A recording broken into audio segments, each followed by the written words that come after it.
Hello, and welcome to our next tutorial in the Make a Scene series. Today we'll be covering rock faces and static grass. So as I said earlier in our videos, colouring and painting rock faces. Now since last time I've added these two rock faces, which are a Woodland Scenics plaster cast moulding, and I've also put down some ground cover on the other side of the rail. Now, to paint your rock faces, again, there's a whole heap of different ways you can do it. You can just paint with straight paint, airbrushing, staining. The method that I'm going to be using today is leopard spotting. And so, to do it, you'll require some paints thinned down. So, I've got two colours. I've got a black and a light brown colour, heavily watered down. And of course your brush, sponge, or whatever method you want to use to apply it. So all I'm going to do is use my light colour first, so my brown colour, and I'm going to dab it onto the rock faces, covering about 70% of the rock face, just randomly in a couple of different spots.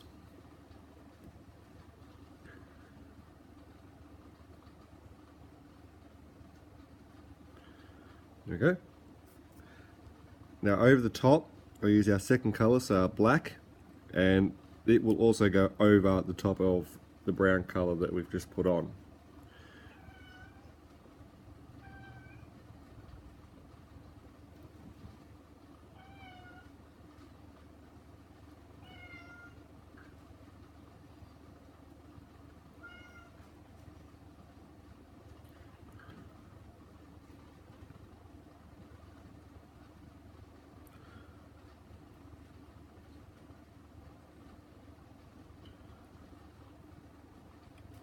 Alright, now once that dries, it's up to you. If you're happy with it, you can leave it as it is, or you can do some more detailing, dry brushing and things like that.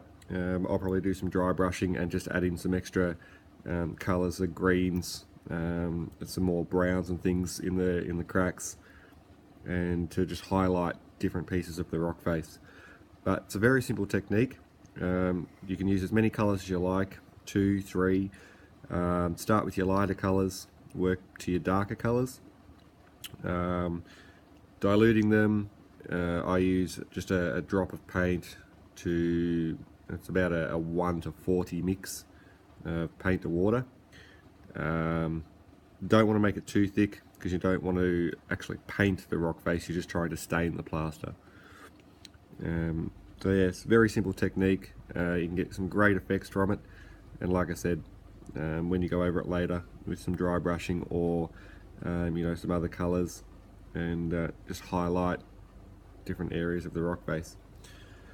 So we're going to move on now to static grass. Now since our last video, I've been playing around with my static grass applicator. I've made some grass tufts. Now I'm not going to go into how to make a grass tuft, there's plenty of videos around, but basically getting a piece of greaseproof paper, dobs of full strength white glue, and just putting static grass over the top gives you your static grass tufts. So they're there and they will just peel off and can be glued onto your scenery. For your other areas of grass, so we're going to put some static grass on this side of the track over here. Depending on the look that you're going for, if you just want a lush green field, then go nuts with your static grass applicator. I'm going for a little bit more of a country or outback look, more of an Australian look on my railroad.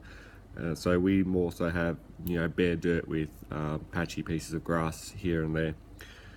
There's a few different methods to flocking. The best that I've come across is actually layering, so using your 1 to 2 mil static grass first, putting down a layer, going up to your 3 mil, putting that in, and then your 6 mil or whatever your longest length is, and putting that over the top.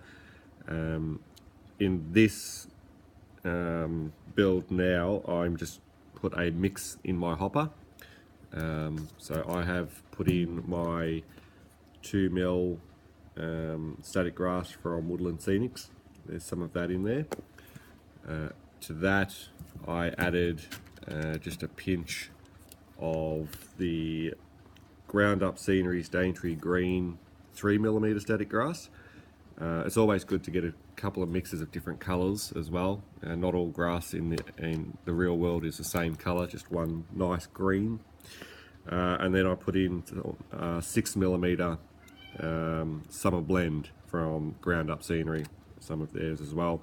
So I've got all those three in the hopper at the moment, and I'm just going to apply that to this side of the track.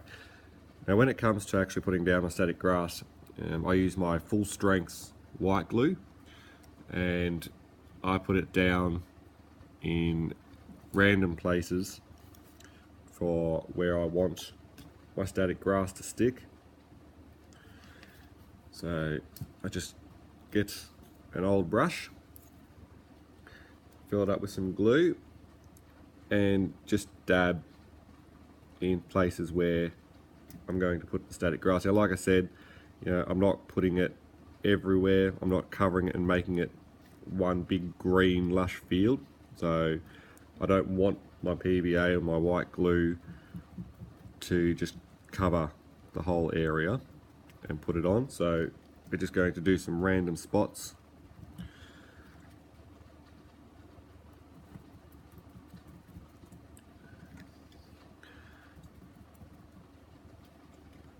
Try not to make it look too uniform. Nothing in nature is perfect.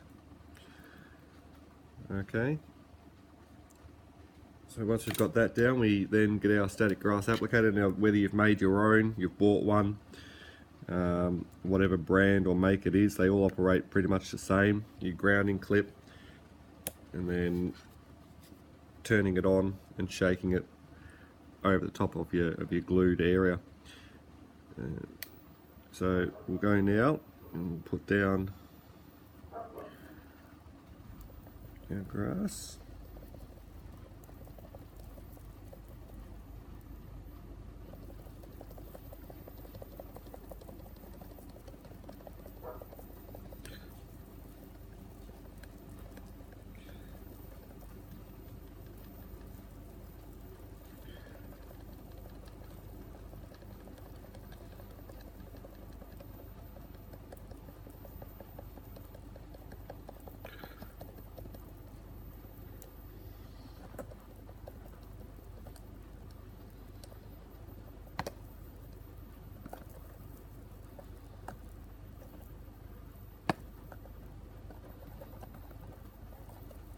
Okay,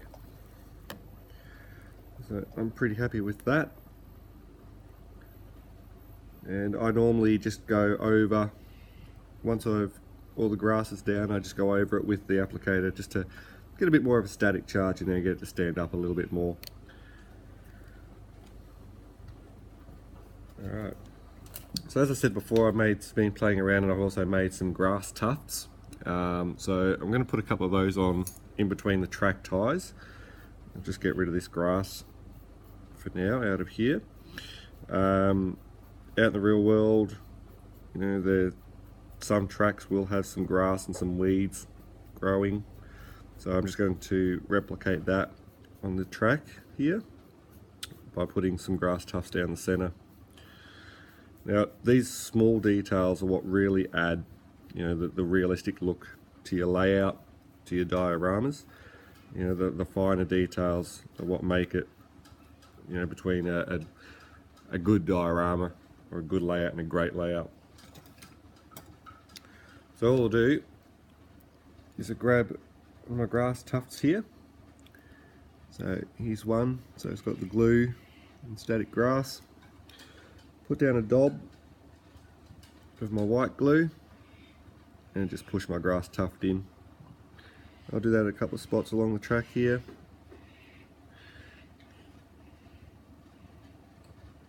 Not too worried about the glue, it dries clear, so it makes a bit of a mess, but it's alright.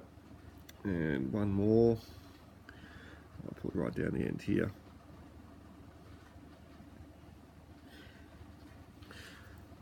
Alright, so that's all we're going to cover in this one. I'll just give this a bit of a shake and get rid of that extra static grass.